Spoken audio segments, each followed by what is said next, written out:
Recently, there's a popular cooking show on Netflix, and I'm curious if you have seen it yet. Don't worry, I won't spoil anything here. But I really have to give a shout out to the incredible production skills from Korea, which once again showcase the beauty of Korean culture to the world. After watching Culinary Class Wars, many people suddenly realize that Korean cuisine isn't just about spicy food. There are some incredibly refined dishes that can truly surprise you. In this video, we're flying over to Korea to check out a Michelin 2-star restaurant. As Chef Ahn said, let's take a look and see how well the execution is of each dish. Mingles, a Michelin 2-star restaurant located in the Gangnam district of Seoul. The chef here also runs a Michelin 1-star restaurant in Hong Kong, specializing in fine dining Korean cuisine. Let's look at the restaurant design. The ambience is pretty minimalistic, with not much decoration to speak of. The tasting menu features a total of 12 courses, focusing primarily on seafood and meats. We started with 3 small appetizers, and the staff recommended we enjoy them in a specific order. First up was the seasonal fruit, persimmon. It added a delightful touch of sweetness, topped with caviar. Next was the Korean rice cake, made with rice, potato, and honey. It had a pleasantly chewy texture, reminiscent of mochi. The last bite was a corn soup topped with sea urchin, which surprised me because it was intentionally served cold. Overall, these 3 appetizers offered a fresh and subtle style, gradually whetting our appetites. Up next, we have a seasonal seafood dish. On the left, we have squid, served with red pepper and plum sauce. And on the right, we have gizzard shad, also known as mud shad. I was a bit concerned about a potential fishy smell, but it turned out to be quite pleasant. Yes, I promise I haven't mixed up the sequence. Our third course is still a small bite appetizer. On the left, we have a fried red mullet seaweed roll, and next to it is a beef tartare with smoked eel. While it might seem like we've already had 3 appetizers, this beautiful presentation was meticulously crafted by the chef. From the refreshing cold plate to the crispy bites, we're gradually moving into the highlights of the meal. The next one is definitely one of my favorite. This dish showcases how different textures can perfectly complement each other. At the top, we have slightly pan-fried zucchini, which retains its soft texture.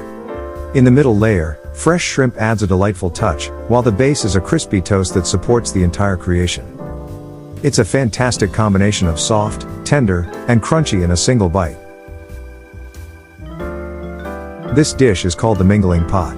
As the name suggests, it's a soup that brings together a variety of ingredients.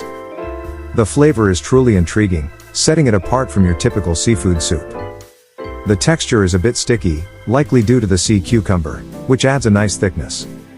The entire bowl is packed with ingredients. You can basically see all 12 types of ingredients laid out on the table.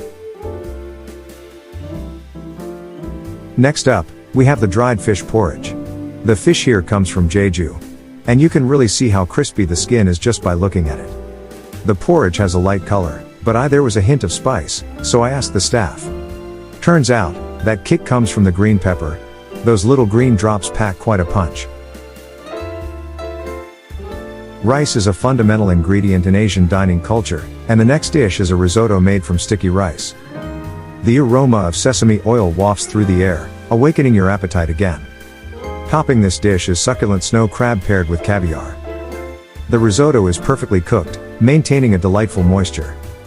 I must say, it's a beautifully executed dish.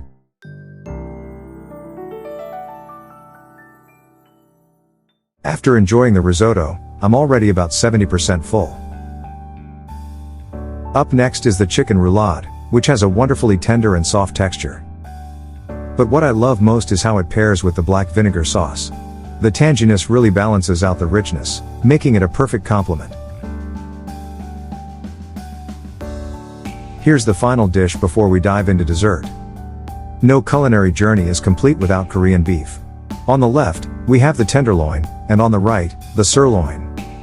The sauce tastes just like what you'd find in a traditional barbecue restaurant. And just look at that color. The pink hue tells you it's perfectly cooked. We also have a Korean-style sausage, made with stuffed pork and served alongside some delicious kimchi. Have you ever tried a savory dessert? Our first dessert is rice ice cream and pudding drizzled with soy sauce.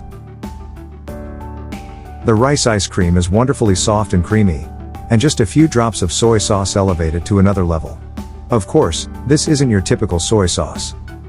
It's made with a secret recipe. At the bottom, you'll find some rice, adding an extra layer of texture. This is definitely another highlights for tonight. You can choose between the upcoming desserts, and we each picked one to share. The apple sorbet leans towards a refreshing flavor, with a hint of ginger. Personally, I prefer the doenjang creme brulee. It's a flavor I rarely encounter and truly represents Korean cuisine.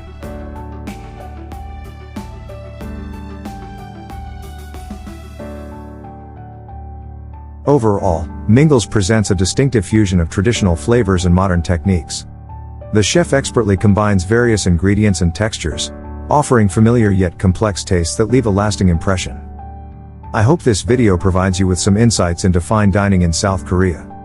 Beyond kimchi and fried chicken, there's so much more to explore. That wraps up today's video. If you're interested in discovering more fine dining restaurants and travel itineraries, please subscribe, like, and share. I'll see you in the next video.